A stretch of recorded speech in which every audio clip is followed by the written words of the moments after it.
Lunch हो बा dinner हो मु जिते बेले जहाँ भी बनाए मो हस्बैंड को पचारिक ही बनाए और सी सब बेले आंसर दियंती तो इच्छा तो जहाँ बनाऊे बना बट मु जम्मा भी मानेनी तांको 3-4टा ऑप्शन दे दिए तो ता भीतर से गोटे सिलेक्ट करे कहती आ मु सेटा ही बनाए।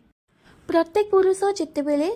काम कर सारिकी घर को आसती तो तांको मन सब बेले चाहे जे आमे जो खाଇବା भी खाऊ टे शांति बसिक ही खाऊ आउ सेटा भल ही लागू एमती नुह जे पोड़ा जड़ा हो जाऊ कंचा हो जोटा आम खाऊ भल लागू बाकी से निया पानी कथा केते केमती बिगड़ी जाए सेटा समस्त सांगे हुए बट मु सब बेले चेष्टा करे जे मो स्वामी बहुत परिश्रम करती बहुत ही टेंशन रुहति काम को लेकिन तो मु सब बेले चेष्टा करे जे सी जिते बेले आसुंच काम टायर्ड होगी घर को तो शांति जोटा भी से खातु ना कहीं शांति बसी खातु आ मु सब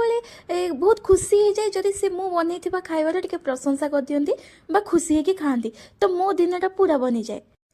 तो घर को मुझे दिन आसली दिन मुझे पचारि डिनर जे आज तुम कौन खाइब सी मत कहते बहुत दिन है मसला मसली आइटम है गोटे कौन करदेबू तो मुझे कौन करी बोली भाविकी मोर मन पड़गला मु आम घर आनी छोटिया छोटिया आलू जोटा कि नानी केउझर आनी आउ से जो छोटिया छोटिया आलू मुझे कटक आनी आउ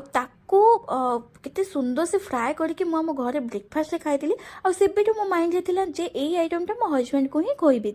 तो आउ किछि आग पछ चिंता न करी मु आसिकी सेम आलू कषा टिके बनईदेली एमितिटा टिके झोल रहिले मो हस्बैंड को बहुत पसंद किंतु आज यही फ्राए खाई से बहुत खुशी हो जाइथिले आ तांको खुशी देखिकी मु मध्य बहुत खुशी हो जाइथिली सत्तरे तांको एही आइटमटा बहुत ही पसंद आसिला। हाँ तांको तो यहाँ पसंद आसिला आपण माने देखिकी वीडियो कौन कहउचंती आपण मानकु एटा परोटा पूरी सहित भल लागिबो ना नहीं।